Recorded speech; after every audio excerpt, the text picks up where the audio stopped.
Yo, what's up mga kalodi? So ngayon, magluluto tayo ng arroz caldo. So nagpainit na ako guys. Yan, painit na ako ng dairy cream with mantika. And ang sahog niya ay, yan.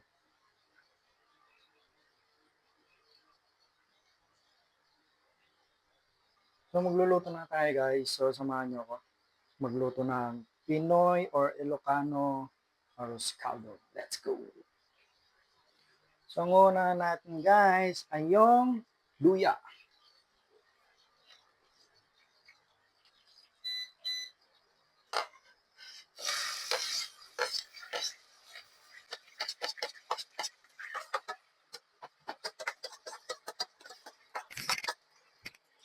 Guys, halo-halo lang tayo. Medyo palalabasin lang natin yung katas ng luya.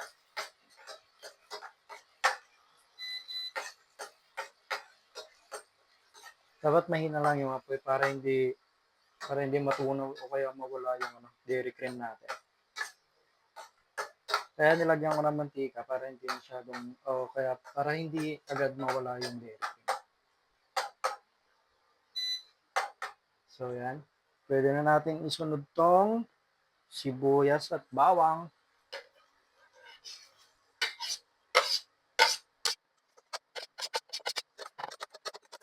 Lalabasin lang natin yung mga katas nitong alodi para mas masarap siya.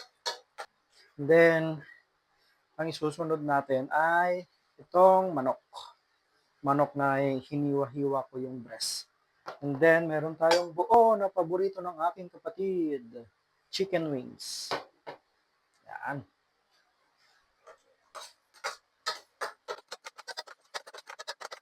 Pwede na natin ilagay.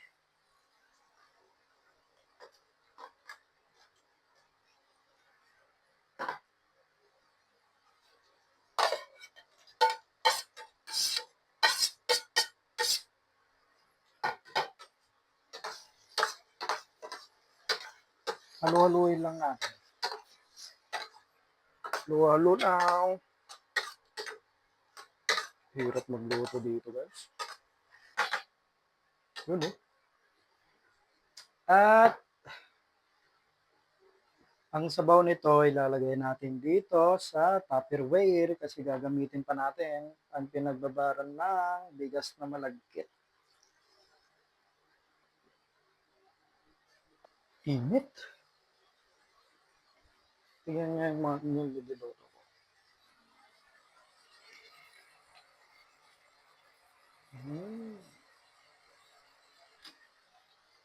Hintay lang natin yung medyo mag-brown yung karne. Yun, so pwede na natin isunod ang bigas na malagkit.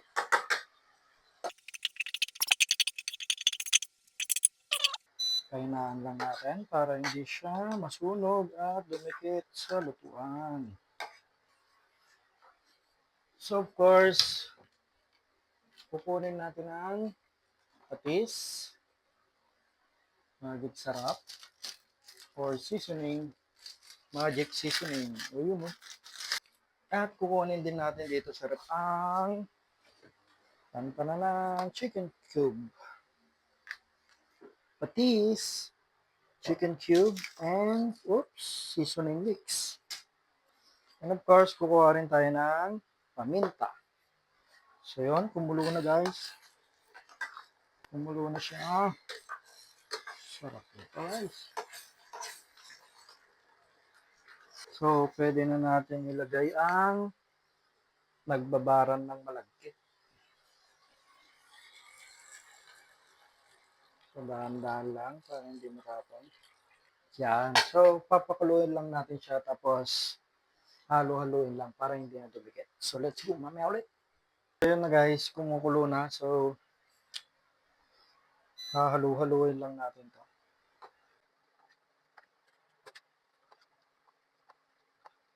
Halo-halo lang tayo. Hindi mo makita, nakalikod ako. So, yung nagbablog na nakalikod. Gago! So, kumukulo na siya guys. Halu-haluin lang natin. So, dito na tayo maglalagay ng seasoning.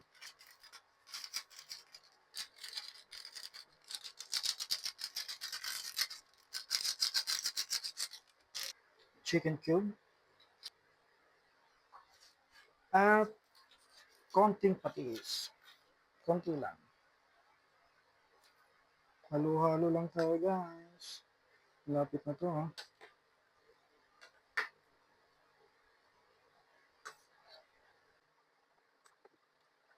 So, ayun guys, wala tayong daon ng sibuyas.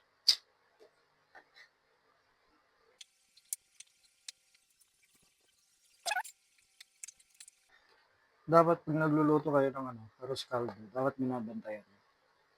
Kasi pag ito hindi mo binantayan, hindi mo hinalo, wala na. Didikit lahat doon sa baba, sa ilalim ng pinaglulutuan mo. Pag yon nasunog, wala na.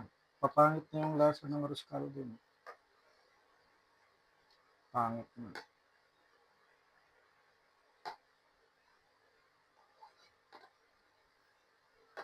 So dito, nalagyan ko na siya ng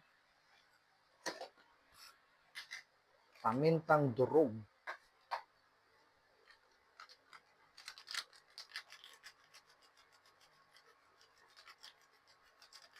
Yan, may gandamihan natin.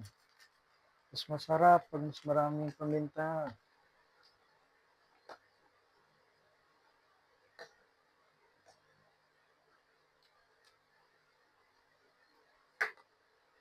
Dapat mahina lang yung apoy natin dito.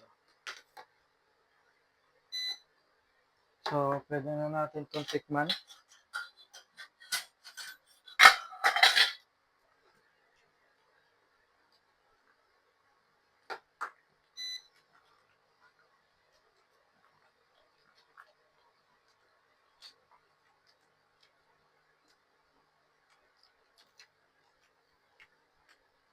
Hindi ko nalasahan. Yeah.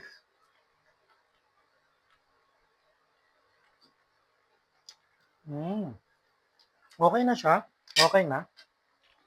Ang ano na lang natin dito is yung malagkit. Kailangan natin siyang lutuin. Maigi. Aray. Tumalsik.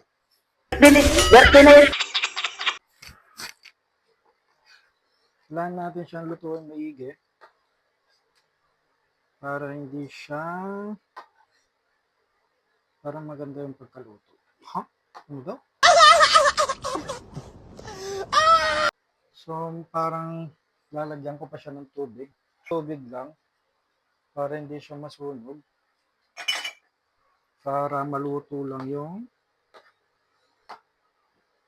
malagkit. Bigas na malagkit.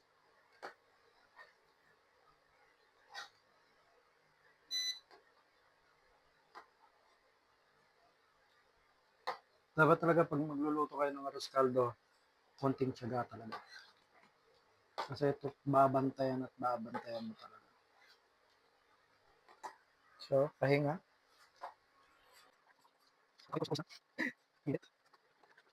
Since nalagyan natin siya ng tubig kanina, so lalagyan lang natin ng konting asin. Halo-halo lang. Ramdam niyo kapag hinahalo nyo sa ilalim na ano nyo yung dumidikit doon sa ilalim. So, tatanggalin natin.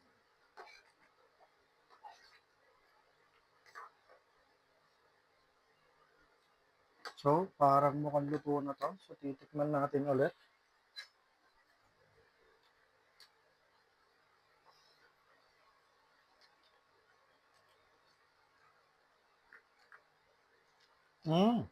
Perfect.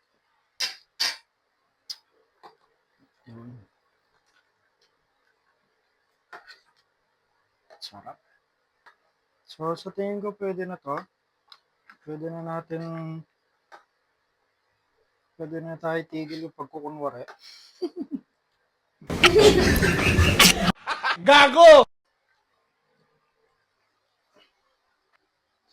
So guys, lalagyan natin siya ng garlic. Yung garlic na nabibili sa palengke, yung luto na.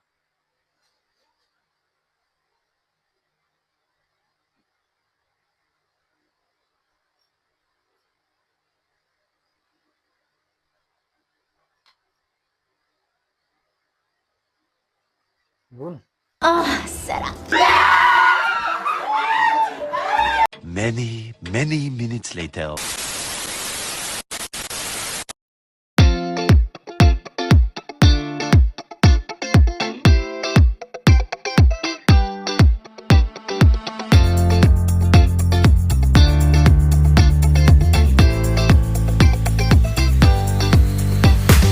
So yan guys, tapos na tayo magluto ng arroz caldo na walang kwenta.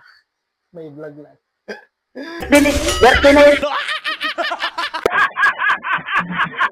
So, thank you for watching guys. Have a good day. Bye.